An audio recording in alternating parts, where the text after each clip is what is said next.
John Kankondé est notre invité ce matin. Bonjour, Monsieur Kankondé. Bonjour, Monsieur Fabien Lumbala. Vous êtes le président national de PENEC. Prenons-nous en charge, c'est ça? Prenez-nous en charge, effectivement. Il y a combien de PENEC Non, mais je connais un seul PENEC dont nous sommes responsables depuis 2016. Prenez-nous en charge est créé en Belgique le 5 janvier 2016 sous la présence et l'œil vigilant du président Étienne Tshisekedi, de son vivant. C'est lui qui est aussi l'un des géniteurs, je peux dire, l'une des autorités spirituelles et morales de Prenez-nous en charge. Prenez-nous en charge englobe la majorité. Le parti ne s'est pas fragmenté un peu? Non, non, le parti ne s'est pas fragmenté. C'est un idéal, c'est une vision de la diaspora congolaise qui était répartie partout, qui par après, le parti a été installé ici parce que là, dans ces temps, les choses ne nous arrangeaient pas, les autorités d'antan. Et le parti a été installé ici, dont je suis l'autorité morale actuellement. Et nous sommes en position d'aller aux élections. Je profite de l'occasion pour saluer quelques deux membres qui nous ont visités ici. Les IBOL, qui est dirigé par M.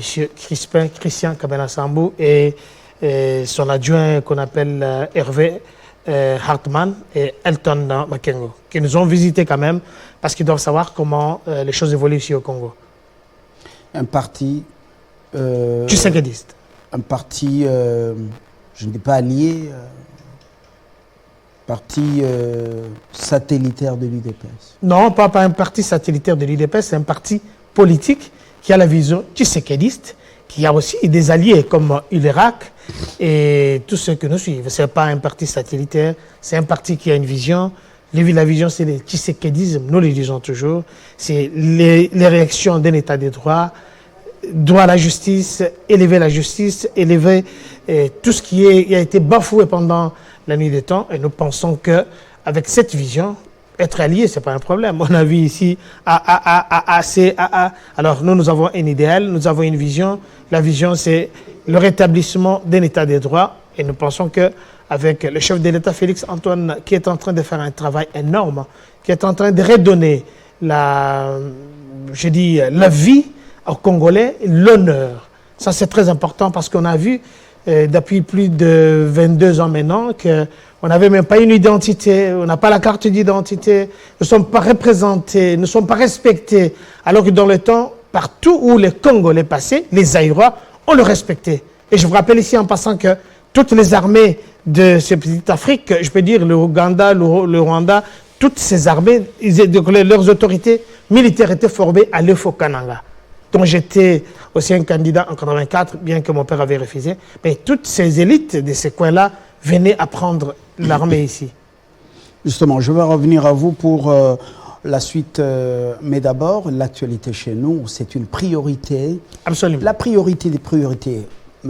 Nathalie Yoka revient. Rebonjour. L'actualité a-t-elle évolué? Est-elle restée statique? On découvre avec vous Nathalie Yoko. Merci beaucoup, merci d'être resté avec nous. La Minute Info, c'est tout de suite.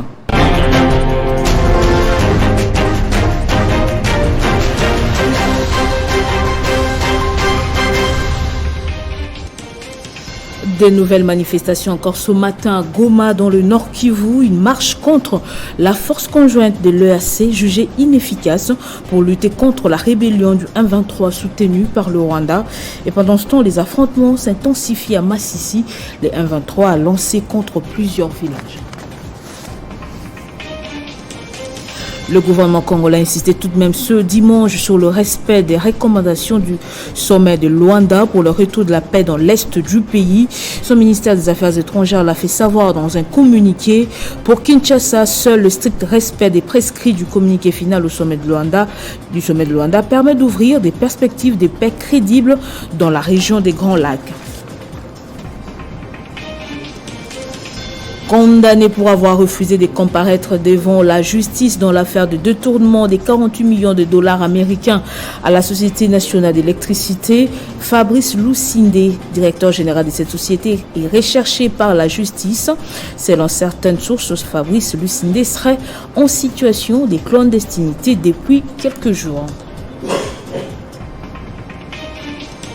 Direction le Mali, Guillaume Gefa Tondoko Andali, directeur de la division de droits de l'homme de la MINUSMA, a été déclaré persona non grata et devra quitter le territoire national dans un délai de 48 heures, a indiqué ce dimanche la junte au pouvoir dans un communiqué. En Turquie, au moins 15 personnes ont perdu la vie dans un séisme, selon un dernier bilan provisoire du gouvernorat de la province de Gaziantep à la frontière syrienne. Des répliques ont également causé la mort de 10 personnes à Alep, en Syrie. Merci de nous avoir suivis par toute l'information reste en continu à temps réel sur votre télévision, mais dans l'entretemps, 50 bonjours se poursuit.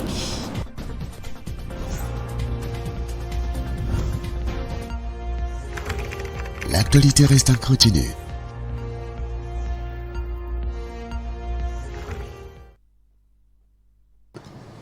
John, je reviens à vous. Parlons justement de ce sujet d'actualité. Un message très clair du président Tshisekedi au commandant de la force régionale, le Kenyan.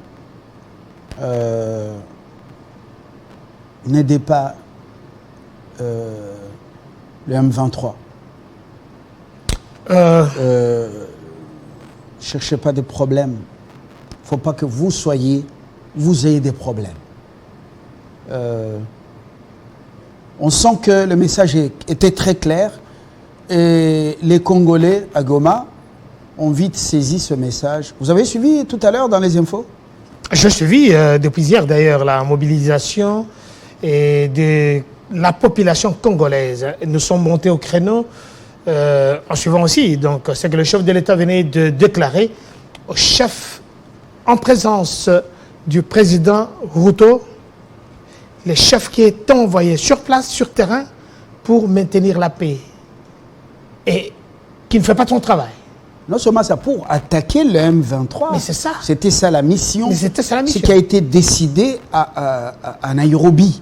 Mais c'est ça. Il y a combattre les groupes armés. Et c'est pour cela que la force régionale était attendue ici. Mais oui, mais Fabien Lumbala, il faut vous rappeler que la session qu'il y a eu hier, c'était pour faire l'évaluation de ces peu de temps qui sont déjà là, pour savoir est-ce qu'il y a des avancées, qu'est-ce qui marche, qu'est-ce qui ne marche pas. Et le chef de l'État a dû utiliser un langage très fort en soulevant le pouce, l'index, pour dire à ce général que vous n'êtes pas venu créer des problèmes ici chez nous et ne cherchez pas des problèmes parce que Félix Tshisekedi connaît sa population. Ils sont là, ça fait combien de temps? Ça fait près de 2 mois et nous avons pas donc des 2 mois avancées. de tourisme et de selfies avec les criminels rwandais du M23. C'est quand même révoltant. C'est révoltant. Donc moi je pense que l'avertissement, le langage très sec, très dur du chef de l'État envers ces généraux, qui a été traduit sur place, il lui montre le doigt en présence du président Ruto. Je pense que c'est un signal très fort. Mais avant ça, le chef de l'État a dû déclarer, lors de cette session, il s'est adressé à ses homologues pour dire le Congo que le Rwanda a utilisé avant son avènement, son arrivée au gouvernement, ce temps est révolu, ce temps est passé. Ils avaient eu tout le temps, ils ont manipulé, ils ont participé dans tous les accords pour pouvoir mettre dehors ces RDF. Ils ne l'ont jamais fait. Et maintenant, s'ils avaient des RDF ici, tout le temps qu'ils manipulaient les Congos, ils pouvaient venir le faire. Il ne fallait pas attendre pendant plus de 24 ans qu'ils sont venus ici chez nous, qui jouent, qui font n'importe quoi, et venir faire n'importe quoi. Alors, la dynamique maintenant à Goma et dans d'autres coins de la partie est du pays, cette dynamique, à votre humble avis, vous êtes un acteur politique. Il faut laisser ça aux Congolais de cette partie ou bien on doit entrer en danse? Non, on doit entrer en danse, on ne peut pas le laisser.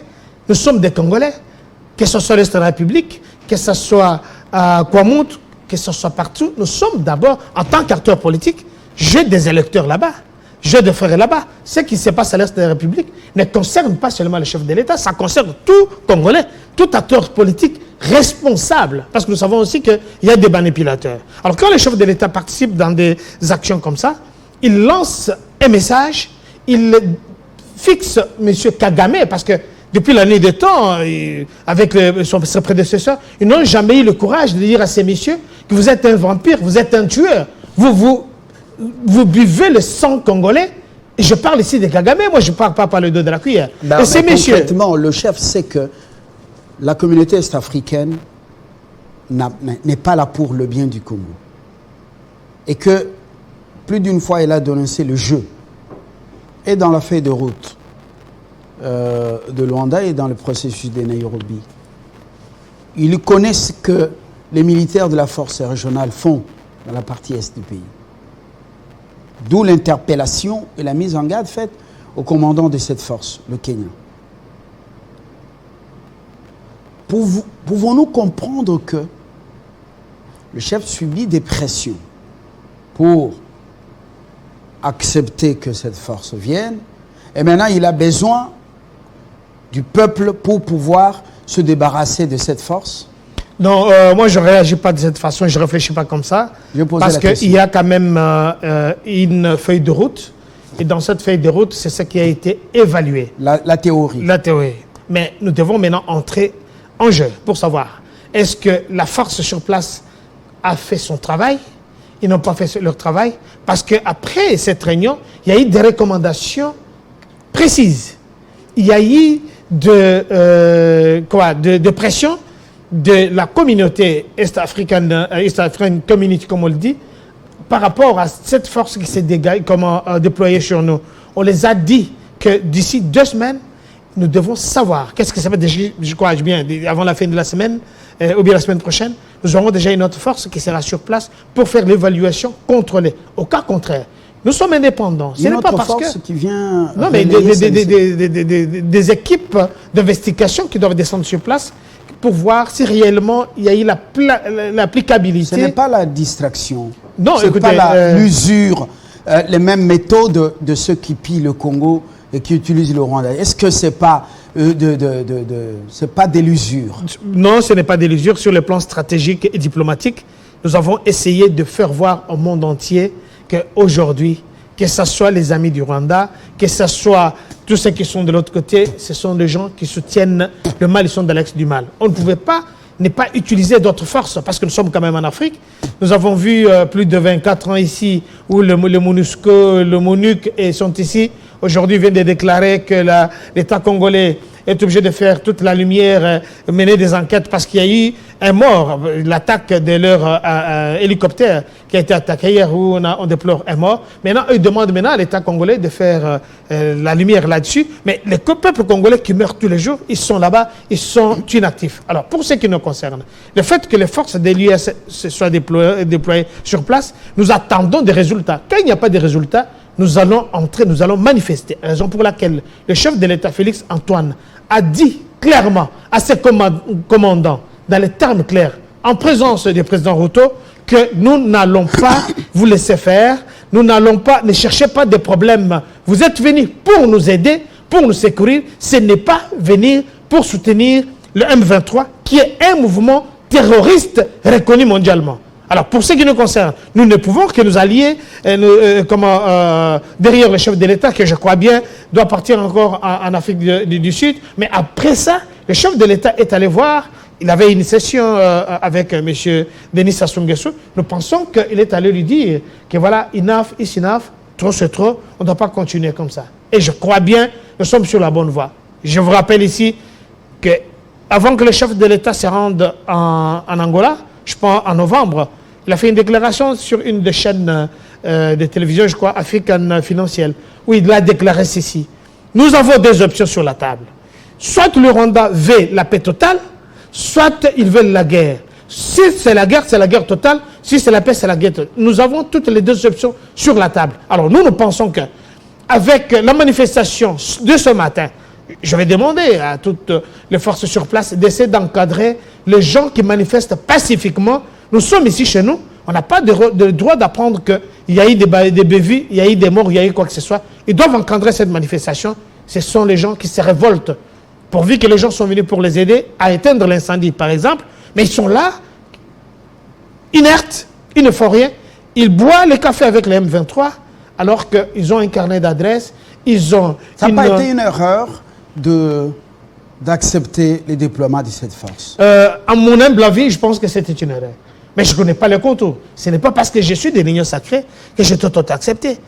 Mais quand même, M. Le Toundoula, le ministre des Affaires étrangères, vice-premier ministre des Affaires étrangères, a quand même des leçons à nous dire. Mais il était invité ici par Jean-Marie Kassamba, que je salue en passant. Mais je crois bien que faire confiance à l'Union africaine, à nos voisins directs, pour pouvoir nous aider à nous débarrasser de ces individus. D'abord, moi je félicite ici notre armée. Je félicite ici le général Chiwewe et tous ceux qui font un travail énorme, sans oublier le général Kassonga, qui est le technicien, les gens avérés. Il était pour eux, ces gens nous auraient vraiment envahis. Mais je crois bien, parce que nous sommes respectueux de la feuille de route de l'Angola, que tout le monde, vous avez vu aujourd'hui, c'est tout le monde qui condamne. L'Union européenne, les États-Unis d'Amérique, la France, la Belgique condamnent. C'est parce qu'il y a une diplomatie. Ça, on ne peut pas ne le reconnaître. Celui qui ne reconnaît pas ça, condamner, mais pas des sanctions contre le Rwanda. Nous voulons les sanctions. Les sanctions doivent venir.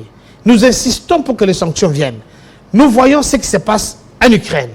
L'Ukraine n'est pas un pays indépendant. Ils n'ont pas encore reçu leur indépendance.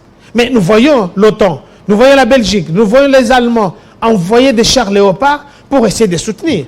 Mais quand ils le font là-bas, qu'en est-il des RDC, qui est leur partenaire privilégié? Je parle ici des États-Unis d'Amérique. Et nous demandons qu'il y ait des sanctions contre M. Kagame, qui est un terroriste contre le gouvernement rwandais, contre le militaire, James Kabarebe et les autres. N'aidez pas le M23. N'aidez pas le M23. Ça, c'est le chef de l'État qui l'a dit. Un ordre, c'est que la force régionale est en train d'aider le M23. Nous avons des informations. Comment nous pouvons prendre 2 mois, laisser des armées étrangères venir chez nous en train d'aider la milice de Kagame, attendre tout ce temps pour aller à une réunion d'évaluation au Bujumbura? Ou à Bujumbura. Non, mais écoutez, une réunion d'évaluation, c'est important. Non, je dis, le président sait, il est bien informé, c'est le mieux informé de tous les Congolais. Il a dit à ce commandant, n'aidez pas le M23. Ça signifie... C'est un avertissement. Ça signifie que la force régionale aide le M23, aide le Rwanda à nous faire du mal. Pourquoi nous avons attendu tout ce temps, 2 mois pratiquement, pour pouvoir lever le ton, alors que cette histoire est connue depuis longtemps? Le chef de l'État... Pourquoi attendre la réunion d'évaluation alors que la nation est en péril? Le chef de l'État n'est pas allé par le dos de la cuillère. Comme vous le connaissez, il est direct, il est précis et il est, je peux dire, très fâché par rapport à la déclaration qu'il fait ce monsieur. C'est aussi un avertissement. Parce qu'il lui dit, ne cherchez pas des problèmes avec la population sur place. Il y a un problème de dialogue. Ils doivent collaborer avec la population sur place, mais comme il a des informations, mais ce n'est pas à ce général, à ce commandant, qui va appeler à côté pour lui dire, ne faites pas ça. Il doit dire à tous les présidents qui étaient réunis dans cette session que vous avez échoué. Et là, vous avez l'obligation, mais il fallait attendre quand même le temps de faire l'évaluation. Ils ont évalué ensemble. Chat échaudé craint même le froid dit un adage. Ayant compris, d'abord connaissant que Ruto est à la tête du Kenya, pas un homme sincère avec nous, un homme d'affaires, connaissant que le Burundi était parmi les pays agresseurs à l'époque de Laurent Désiré Kabila, connaissant que l'Ouganda ne joue pas franc jeu, tous ces pays et le Rwanda ne jurent que par un État faible, instable au Congo pour pouvoir continuer les pillages. Pourquoi avons-nous cru en eux au début? Et pourquoi avons-nous accepté d'entrer dans cette communauté? Ça, c'est la haute politique, c'est la haute diplomatie. Mais rappelez-vous que le chef de l'État s'est adressé à ces gens-là. Vous avez joué avec l'RDC quand je n'étais pas au pouvoir. Et maintenant, ce n'est pas la même chose. Je permettrai à personne de venir jouer avec mon pays. C'est-à-dire qu'on a mis des structures sur place, on ne les a pas ouvert les portes. Quand viennent ceux qui ont déjà fait, il était catégorique, il les a dit en face et tout le monde était là. Personne n'a pu répondre. La population n'a pas attendu. Oui. Parce que vous citez l'Ouganda qui a été condamné, parce qu'il s'était affronté ici chez nous à Kisangani avec le Rwanda qui a été même condamné, qui doivent payer. Et nous attendons encore le versement de ces fonds. Mais je crois bien que sur le plan diplomatique, regardez ce qui s'est passé entre l'Allemagne et la France. Aujourd'hui, nous parlons de l'Union européenne, c'est parce qu'il y a ces deux pays qui se sont réunis. Ce sont des voisins, ils ont une frontière. Notre force aussi, nous avons une frontière. Mais nous avons des pays, des voisins, qui sont tellement enviés de nos richesses et que nous, quelque part, d'une manière ou d'une autre, on a laissé des temps qui viennent ici parce qu'il y a des accords, vous connaissez, avec le gouvernement passé, qui permettaient à la police rwandaise de venir faire des contrôles même chez nous. J'imagine très mal que la police française a fait des contrôles en Allemagne, tout comme vice-versa. Alors, nous, on les avait donnés, c'est pourquoi ils sont en train de réclamer d'autres choses. Mais nous devons comprendre aussi qu'avec l'avènement de Félix Antoine, qu'aujourd'hui, la RDC est en train de monter en puissance, que ce soit sur le plan financier.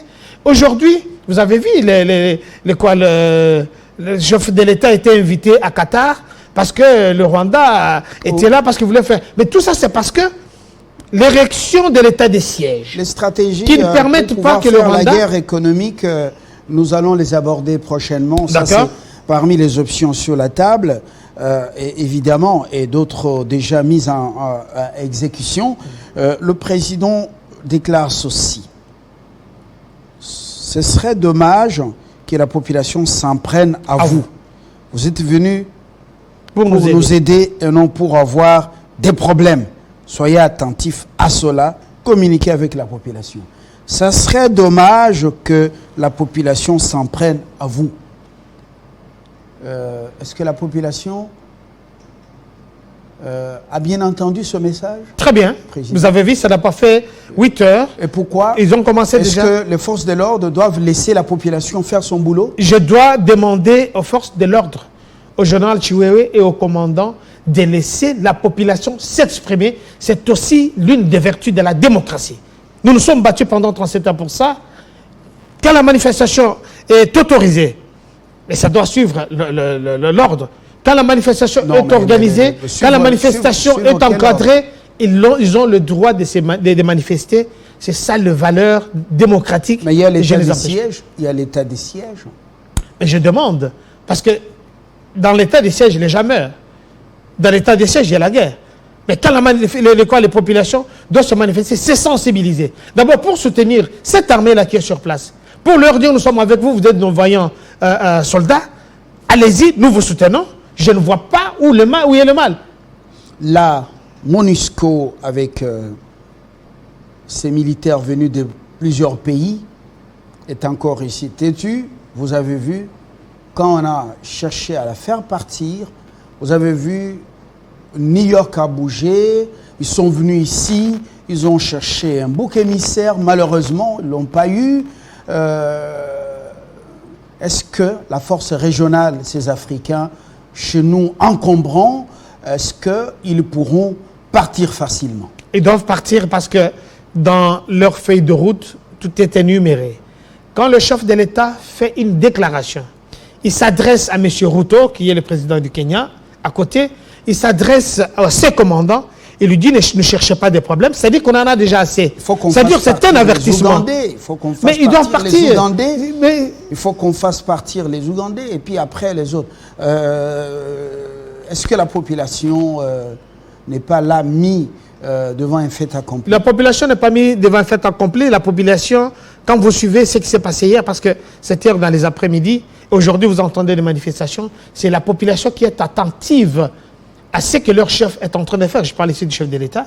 Mais moi, je ne suis pas d'accord pour que cette force de MONUSCO puisse demeurer ici. Le chef de l'État avait déjà demandé leur départ. Il y a quand même un calendrier avec Mme Bintou qu'eux-mêmes ont reconnu leurs échecs ici. Pendant plus de 24 ans, que ça nous coûte trop cher. Ces gens-là doivent partir, doivent rentrer. Là, il n'y a pas un souci. Mais quant à la force de l'UAC, je pense que quand il y a l'évaluation et qu'on trouve que l'équipe qui va venir pour faire aussi les enquêtes, voir s'il y a eu des avancées ou pas, nous allons demander purement simplement qu'il puisse partir. Des fois, avec le Félix Antoine, c'est quelqu'un qui écoute son peuple.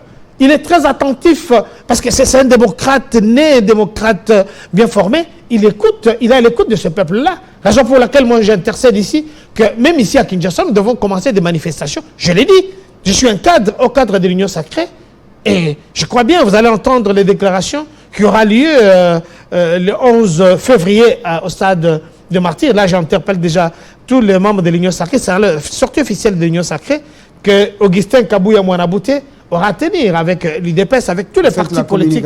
La communication. Excusez-moi, bon, c'est pas une communication gratuite là. Excusez-moi, mais je voulais seulement. Voilà. C'est à la une. De communiquer. D'accord, c'est à la une. L'heure de communiquer. Très bien, c'est à la une, mais je demande à toute la population, à tous les Congolais, de se mettre debout. Le pays est attaqué depuis la nuit des temps.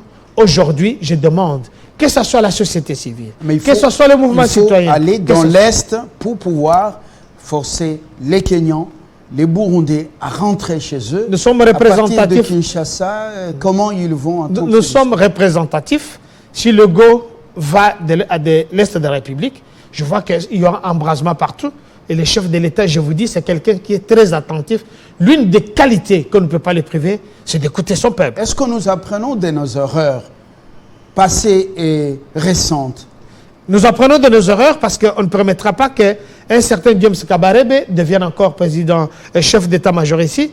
Nous apprenons de nos erreurs parce que nous ne voudrions pas qu'il y ait encore de mixage des armées étrangères, des rebelles, des criminels qui s'étaient amassés dans nos forces armées, dans nos services de sécurité. Nous apprenons de nos erreurs parce qu'il n'y aura pas de rébellion qu'on va encore mixer. Vous voyez, c'est ce qu'ils sont en train de demander. Vous prenez des terroristes, vous les transformez en armée, en chef d'état-major, en quoi que ce soit. Ça, c'est du passé. Nous apprenons de nos erreurs parce que ne nous permettra pas qu'on vienne s'asseoir. 1 plus 4, nous apprenons de nos erreurs parce que ne nous permettra pas qu'on vienne encore avoir un Premier ministre qui provient de la rébellion, comme on le voit ici, des gens sans scrupules, des menteurs, des sanguinaires qui nous ont envahis. On ne permettra pas ça. Nous apprenons des erreurs parce que nous allons aux élections, nous cheminons. Nous apprenons de nos erreurs. Pourquoi on n'a pas capitalisé la SADC, l'apport de la SADC? Nous sommes allés entrer dans la communauté est-africaine. Mais je vous dis que la RDC a droit de faire des accords et de les défaire aussi. Nous sommes un grand pays dans les concerts des nations. Rappelez-vous que Mobutu nous avait amené dans les CGL, quelque chose comme ça. Non, c'est CPGL. CPGL, mais on peut aussi y quitter.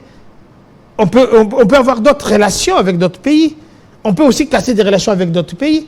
Alors ça, ce n'est pas un big deal, comme on le dit, mais l'homme est obligé à évoluer. Mais aujourd'hui, si il s'avère nécessaire qu'on puisse arrêter, abandonner une relation avec un pays, il nous est possible. Parce qu'aujourd'hui, vous voyez, l'ambassade de l'ambassadeur rwandais n'est plus ici chez nous, le plus arrogant. On l'a chassé comme une bête pestiférée. L'ambassade de Rwanda n'est pas représentative ici. Les avions rwandais, on les a donné des indications, des restrictions de ne plus survoler ici. Tout ça, ce sont sur le plan diplomatique. La MONUSCO, son jeu est-il franc? Est-ce que il collabore, à votre humble avis, avec la force régionale et avec l'ennemi? Non, moi je ne suis pas d'accord avec ces MONUSCO, hein, je suis désolé. Je me rappelle qu'à la sortie de mon premier livre en 2003, j'étais invité dans les parlements allemands, Bundestag. Là, on devait décider aussi de l'envoi de MONUSCO au Congo, MONUC dans les temps. Et j'avais plaidé pour que cette force puisse venir ici. Le livre s'intitulait « Chaos au Congo, l'appel à la résistance ». À cette occasion, il y a eu des journaux allemands qui avaient fait la une de ces livres où j'étais invité. J'avais plaidé pour que ces forces puissent finir. C'était pour la toute première fois que les Allemands, après la Deuxième Guerre mondiale, envoient même une mission d'observation et une mission sanitaire ici au Congo. Alors, quelques temps après, on a vu que les choses ne marchaient pas. Personnellement, je suis monté au créneau pour dire, ces gens doivent rentrer, ce sont des touristes. Comment expliquer qu'en 2012, nous sommes à Berlin avec le feu Monseigneur Mosengo, où on devait parler de la prolongation des missions de MONUSCO. Comme la RDC avait refusé que ces sessions se tiennent ici, ils avaient menacé, c'est ainsi que ça a été délocalisé en Allemagne. Monseigneur Mosengo, le cardinal, dans les temps, avait fait un discours. Vous savez ce qui s'était passé? On a montré les images qu'il y avait les censures au Congo. Les censures, c'était sur quel niveau? Vous voyez les militaires de MONUSCO stationnés quelque part, mais il y a à côté une femme qui était en train de se faire violer. Et le monsieur a les deux tournés, il entend les cris, il ne sait pas défendre. Alors, on s'est posé des questions. Est-ce que ces gens, c'était vraiment cruel? Il y avait deux images que même le responsable de MONUSCO ne pouvait pas regarder. Alors, nous avions demandé, à travers ma bouche, à travers le prenez-nous en charge PENEC, que ces gens doivent rentrer. J'ai joué ma voix à la voix des autres pour dire qu'ils doivent rentrer. Je ne vois pas qu'est-ce qu'il faut ici, il nous coûte cher. L'Allemagne ne joue pas franc jeu dans la déstabilisation du Congo. Il pense qu'il y aura une conférence, il y aura Berlin bis. L'Allemagne, à part son ambassadeur ici, se comporte en pyromane. Un pyromane en faveur du petit voisin. Vous qui avez été pendant plusieurs années en Allemagne, qu'est-ce que vous dites à ces gens qui apparemment confondent les époques? Non, ce que je peux leur dire, je ne crois pas que l'Allemagne a cette vision-là, non. L'ambassadeur allemand a été convoqué vous comprenez, mais par bien. le ministre Lutundu. Je suis content. Vous avez suivi ce qu'il avait déclaré? Oui, je suis très content, oui. Parce que ces gens-là ne comprennent pas. Vous devez savoir aussi que le Rwanda, avant qu'il soit vendu par les Français, il était allemand.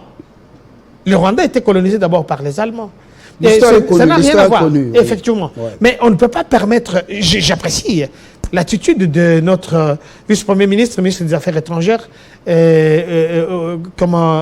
a dû interpeller, inviter, convoquer cet ambassadeur pour lui dire qu'il n'est pas dans la vision de la politique allemande. Les Allemands condamnent, ils sont sensibles à ce qui s'est passé ici. Rappelez-vous que quand il y a eu promulgation des élections de la présidence de la République, quand M. Kagame, le nouveau Hitler africain, avait refusé, comme il était président de l'Union africaine, il refusait qu'on ne puisse pas proclamer les résultats ici. Accompagné par les Français, c'est les Allemands qui ont dit, c'est Félix Antoine Tshisekedi qui a gagné les élections. Et la visite du chef de l'État en Allemagne, c'était une visite éclair. Et la chancelière ne reçoit pas n'importe qui. Alors, pour revenir à votre question, les Allemands sont trop sensibles. Regardez, les Allemands viennent investir au Congo à la valeur de 64 milliards de dollars. Ce n'est pas les Français, ce n'est pas les Belges, ce n'est pas les Américains, mais c'est les Allemands. Avec leur projet sur la construction de chemins de fer. Mais ce sont des gens qui sont pragmatiques. Bien que je me rappelle, quand tous ces investisseurs étaient venus, on les a fait traîner là-bas avec l'ancien ministre de l'économie, Sélé Yaragouli, qui répondait à son autorité morale qui est devenue caduque. Et voilà, on les a fait traîner, des grandes sociétés. Tout ça, c'était pour empêcher que la RDC ne puisse aller de l'avant. C'est que M. Lutundu l'a fait, les mises en garde qu'il a fait à cet ambassadeur, je ne crois pas qu'il n'aura pas beaucoup de temps. Mais ça, ce n'est pas la politique allemande, tout comme la politique européenne. C'est comme ça que ça se passe aujourd'hui en Ukraine. Alors moi, je suis sûr... Les Allemands sont sensibles. Est-ce que vous leur parlez de la vérité sur le terrain ici, les massacres et les pillages? L'opinion allemande et l'opinion européenne. L'opinion européenne... Vous êtes seulement dans vos combats entre vous, Congolais. Non, l'opinion européenne est trop sensible actuellement. Mais quand vous voyez les femmes se dénuder, écrire dans leur poitrine que Rwanda is killing Congo people, quand vous voyez les acteurs, quand vous voyez Maître Gims sensibiliser, et ces gens-là commencent à boycotter tous les produits made in Rwanda, c'est-à-dire qu'il y a un travail qui a été fait. Mais il fallait commencer quelque part. L'Union européenne soutient les actions du Congo, soutient le gouvernement congolais parce que nous sommes attaqués. Mais il fallait avoir cette diplomatie-là. C'est pourquoi les 18 ans de la Kabylie nous a perdu beaucoup de temps. Nous serons déjà partis loin. Alors aujourd'hui, vous cherchez toujours un bouc émissaire. Non, mais je vous dis que jusqu'à hier. Mais la Kabylie s'est déjà passée. Maintenant, nous sommes au présent. Faites-vous entendre et puis amenez justement les hautes instances internationales à sanctionner le Rwanda. C'est tout ce qu'on attend. Nous y travaillons. Jusque-là, il y a des condamnations verbales. C'est vrai, il y a quand même des condamnations verbales, parce que les écrits, c'est toujours aussi verbal et écrit. Il y a des journaux allemands, il y a des journaux belges, des journaux français, américains. Quand vous voyez les Financial Times faire la une de la situation au Congo, que ce soit par rapport à notre justice, qui a été élevée il n'y a pas très longtemps, je vous ai parlé ici, tout ça, ça fait partie de la nouvelle diplomatie, de la nouvelle figure, de la politique congolaise que nous avons essayé d'apporter, d'améliorer et de redorer ces blasons. Et nous sommes sur la bonne voie avec la nouvelle dynamique, avec la nouvelle politique, la nouvelle orientation politique. Je vous dis que ces petits pays, je parle bien de ces petits pays, avec beaucoup de dédain, qui essayent de nous attaquer à un colosse.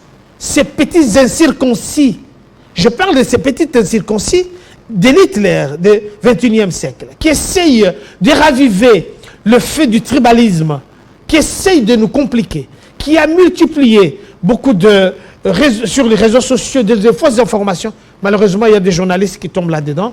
Alors, il est temps que ces messieurs, parce que le chef de l'État l'a dit, voilà les genres de chefs de l'État que nous avions cherché à chasser dans l'Afrique, parce que M. Kagame, il fait la honte de l'Afrique, il fait la honte de la population rwandaise qui n'est pas avec lui. Mais les voix commencent à s'élever. Vous avez vu un pasteur au Rwanda. Ils sont en train de... Ils prêtent serment. Hein, et ce n'est pas tous les Rwandais qui sont contre ce qu'il fait. John Kankondé, je vous remercie. Pratiquement, nous avons consommé notre temps, du moins pour ce matin. Merci d'avoir apporté de l'eau au moulin avec votre approche très percutante dans ce combat contre l'occupation de notre pays.